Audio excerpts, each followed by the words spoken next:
How to add an update to your Roblox game. Hey guys, welcome back to our channel. So in this video, we're going to talk about adding an update to your Roblox game. So first, to make changes or add something new, you will need Roblox Studio. If you don't have it yet, you can go to create in the top of the screen that is between Marketplace and the search icon and tap on the Roblox website and download it.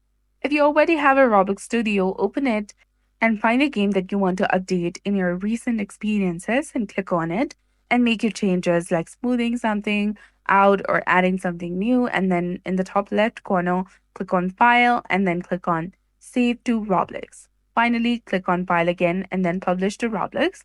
And that's all it takes. Your update is now live. So that's it for this video. I hope you found this helpful. If you did, please like, share, and subscribe. Thanks for watching.